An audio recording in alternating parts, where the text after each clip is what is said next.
बिस्मिल्लाहिर्रहमानिर्रहीम, अस्सलामुअलैकुम। आप तक न्यूज़ के साथ मैं हूं रिया चौधरी। बुलेटिन में शामिल करते हैं आज की अहम खबरें। सानिया पेशावर पर चीनी सदर का वज़ीर आज़म के नाम ताज़ियती पैगाम। सदर शी जिनपिंग ने चीनी हुकूमत और अवाम की जानिब से शहदा के लवाहकीन से ताज़ियत की है और सानिया पेशावर के जख्मियों के जल्द सेहतयाबी के लिए नेक ख्वाहिशात का इजहार किया। चीनी सदर का कहना है कि चीन इंसदादी दहशतगर्दी के कौमी एक्शन प्लान के फ़रोग़ के लिए पाकिस्तान की हिमायत जारी रखेगा।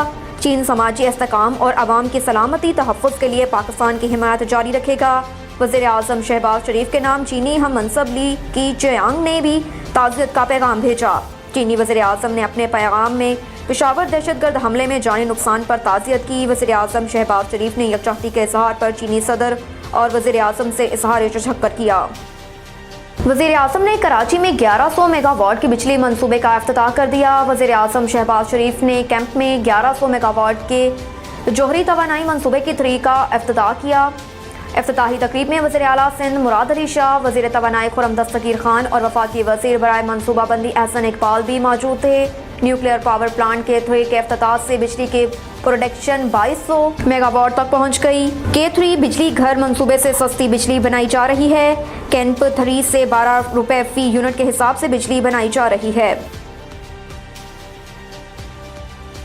कंपनियों की कारकर्दगी को गैर तसल्ली बख्श करार दे दिया। IMF और हुकूमत पाकिस्तान के दरमियान मुज़ाकरात का तीसरा रोज़ है। दोनों फरीकैन के दरमियान तकनीकी मुज़ाकरात मुकम्मल होने पर पॉलिसी मुज़ाकरात का आगाज़ होगा। ज़राए का बताना है कि IMF ने बिजली की हुकूमती तकसीम कार कंपनियों की कारकर्दगी पर अदम एतमाद का इजहार करते हुए डिस्कोस के 16% बिल वसूली में नाकामी पर शदीद तहफ़्फ़ुज़ात का इजहार किया। ज़राए का कहना है कि IMF का मौक़िफ़ है कि हुकूमती कंपनियों की कारकर्दगी बेहतर बनाए बगैर गर्दशी कर्ज का खात्मा मुमकिन नहीं। 100% बिल वसूली के बगैर पावर सेक्टर का गर्दशी कर्ज ख़त्म नहीं हो सकता। ज़राए के मुताबिक IMF ने 3 डिस्कोस के अलावा दीगर तमाम डिस्कोस की कारकर्दगी को गैर तसल्ली बख्श करार देते हुए हुकूमत पाकिस्तान को डिस्कोस की तरफ से बिजली बिल वसूली यकीनी बनाने का मुतालबा किया। ज़राए का बताना है कि IMF ने गर्दशी कर्ज मैनेजमेंट प्लान के अहदाफ बिजली ट्रैफ में सब्सिडी ख़त्म करने और सनती शोबे की ट्रैफ सब्सिडी के खात्मे का भी मुतालबा किया। PTI के 43 अरकान असम्बली के इस्तीफ़ों की मंजूरी। लाहौर हाई कोर्ट में चैलेंज। रियासत आना नसरुल्लाह खान, ताहिर सादिक समेत दीगर की जानिब से दायर दरख्वास्त में स्पीकर कौमी असम्बली, इलेक्शन कमीशन समेत दीगर को फरीक बनाते हुए दरख्वास्त में मौक़िफ़ इख्तियार किया गया कि अरकान असम्बली से इस्तीफ़े मंजूर होने से कबल ही वापस ले लिए थे, जिसके बाद स्पीकर के पास इख्तियार नहीं कि वो इस्तीफ़े मंजूर करें। दरख्वास्त में कहा गया कि अरकान असम्बली के इस्तीफ़े मंजूर करना खिलाफ कानून और बददयानती पर मबनी है। अरकान कौमी असम्बली के इस्तीफ़े अदालत उस्मा के तय करदा क़वानीन के बरअक्स मंजूर किए गए। स्पीकर कौमी असम्बली ने सियासी इंतकाम का निशाना बनाने के लिए इस्तीफ़े मंजूर किए। इस्तीफ़े मंजूर करने से पहले स्पीकर ने अरकान को बुलाकर मौक़िफ़ नहीं पूछा। अदालत में दायर की गई दरख्वास्त में इस्तदा की गई कि अरकान की मर्ज़ी के बगैर इस्तीफ़े मंजूर करने का गैर आइनी इक़दाम है, लिहाजा अदालत स्पीकर कौमी असम्बली की जानिब से इस्तीफ़े मंजूर करने का इक़दाम कल अदम करार दे। इलावा अज़ी अदालत दरख्वास्त के हतमी फ़ैसले पर इलेक्शन कमीशन के फ़ैसले को भी कल अदम करार देते हुए हतमी फ़ैसले तक इस्तीफ़े मंजूर की गई नशिस्तों पर इलेक्शन रोकने का हुक्म दे। खुदकश हमला और पुलिस यूनिफॉर्म में था, अहलकार ने बेटी भाई समझकर जाने दिया। पेशावर में प्रेस कॉन्फ्रेंस करते हुए IGKP का कहना था कि पेशावर धमाके की वजह से मुझ समेत तमाम अफसरान और अहलकारान अफसरदा हैं, लेकिन हम अपने शहीदों की कुर्बानियों को रायगा नहीं जाने देंगे, एक एक शहीद का बदला लेंगे। मौज़म जा अंसारी का कहना था कि ड्रोन हमले के हवाले से बात बिल्कुल गलत है। किसी ने कहा कि बारूदी मवाद रखा गया और किसी ने उसे ड्रोन हमला करार दिया। यहाँ हर बंदा साइंसदान बना हुआ है। IG खैबर पख्तूनख्वा का कहना था कि दहशतगर्द ने सर पर हेलमेट और चेहरे पर मास्क पहन रखा था। हमला आवर ने एक हवलदार से मस्जिद का रास्ता पूछा, उसे मस्जिद का रास्ता नहीं पता था, उसे टारगेट दिया गया था। पुलिस एहलकारों ने बेटी बंद भाई समझकर उसे मस्जिद का रास्ता बताया। हमला आवर मोटरसाइकिल को ड्रामा करके खींचता हुआ लाया। उनका कहना था धमाका खुदकुश हमला था। जाय वक़ुआ से बाल बेरिंग भी मिले हैं। 10 से 12 किलोग्राम का हाई एक्सप्लोसिव बारूदी मवाद इस्तेमाल किया गया। जिस मस्जिद में धमाका हुआ उसके हॉल में कोई सतून नहीं था, छत दीवार पर खड़ी थी। धमाके के बाद सबसे पहले मस्जिद की दीवारें गिरी, तमाम नमाजी छत तले दब गए, जिसकी वजह से ज्यादा शहादतें हुईं। जलालपुर पिरवाला में Pakistan press club Islamabad register international के मरकजी सीनियर नायब सदर हाजी शहजाद अहमद सुल्तानी के वालिद हाजी मकसूद अहमद गुज़श्ता रोज़ शेखुपुरा में رضائے الہی سے وفات پا گئے ہیں۔ ان کی وفات پر پاکستان پریس کلب اسلام آباد رجسٹرڈ انٹرنیشنل جلال پور پیروالا کے زیر اہتمام تعزیتی اجلاس منعقد کیا گیا، جس میں مقامی صحافیوں نے شرکت کی۔ اجلاس میں مرحوم کے سال ثواب کے لیے فاتحہ خوانی، مغفرت اور درجات کی بلندی، سوگواران کے لیے صبر و جمیل کی دعا مانگی گئی۔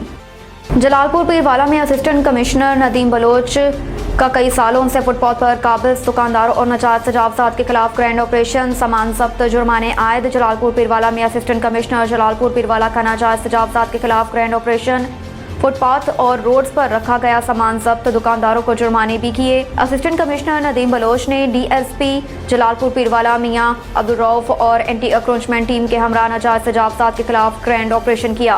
اس دوران سڑک کنارے کھڑی ریڑھی بانوں کو بھی الگ جگہ مہیا کی، فٹ پاتھ پر موجود متعدد دکانداروں کے قیمتی سامان کو ضبط کیا اور جرمانے بھی کیے۔ اسسٹنٹ کمشنر جلال پور پیروالا ندیم بلوچ نے کہا، ضبط کیا گیا سامان جرمانوں کی ادائیگی کے بعد ان کے مالکان کو واپس کر دیا جائے گا۔ سڑک کنارے پر کھڑے ریڑھی والوں اور کرائے پر موٹر سائیکل چلانے والے کے لیے چوک فوارہ کے قریب علیحدہ جگہ مختص کی گئی۔ آپریشن میں موجود ڈی ایس پی جلال پور پیروالا میاں عبدالرؤف نے کہا کہ ناجائز قابضین اور تجاوزات کرنے والوں کے خلاف کارروائیوں کا سلسلہ جاری ہے اور آئندہ بھی بلا تفریق کارروائی کی جائے گی۔ جلال پور پیروالا کی عوام نے اسسٹنٹ کمشنر ندیم بلوچ کی کاوش کو سراہا، مٹھائی تقسیم کی۔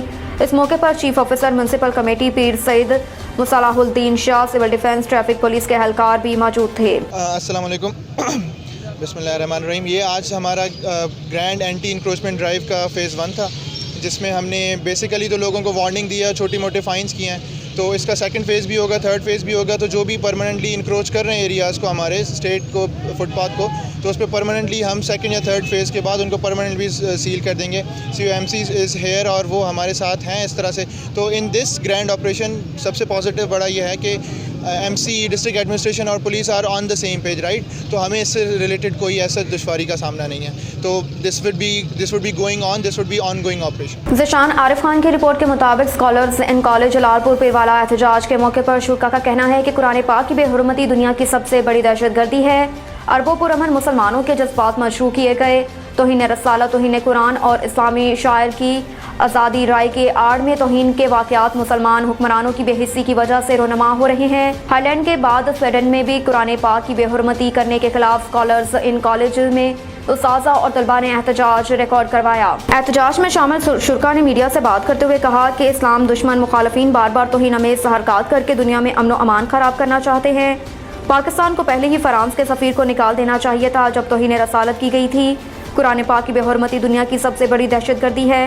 اربوں پرامن مسلمانوں کے جذبات مشروع کیے گئے، توہین رسالت، توہین قرآن اور اسلامی شاعر کی آزادی رائے کی آڑ میں توہین کے واقعات مسلمان حکمرانوں کی بے حسی کی وجہ سے رونما ہو رہے ہیں۔ حکمرانوں کو ان واقعات کی روک تھام کے لیے اقدامات کرنے چاہیے۔ قرآن پاک توہین رسالت کی بے حرمتی ریڈ لائن ہے، حکمرانوں کو چاہیے کہ عملی اقدامات کریں۔ سرکاری سطح پر سویڈن میں قرآن پاک کی بے حرمتی کی ہم شدید الفاظ میں مذمت کرتے ہیں، جس سے تقریباً 1.5 مسلمانوں کے مذہبی جذبات کو مجروح کیا گیا ہے۔ مسلمانوں کے مذہبی جذبات کو مجروح کرنا اظہار رائے کی آزادی نہیں ہے۔ اس مسلم دنیا میں تقریباً تمام ممالک میں اس پر خاموشی چھائی ہوئی ہے۔ ہم اپنا ریکارڈ اس سطح پر احتجاج اسکالر اسکول اینڈ کالج طرف سے ریکارڈ کراتے ہیں اور حکومت اس گھناؤنے کردار کا سرکاری سطح پہ سخت سے سخت جواب دے اور سویڈن میں تیار کردہ تمام مصنوعات کا بائیکاٹ کرے۔ اب تک کے لیے اتنا ہی، دیکھتے رہیے آپ تک نیوز۔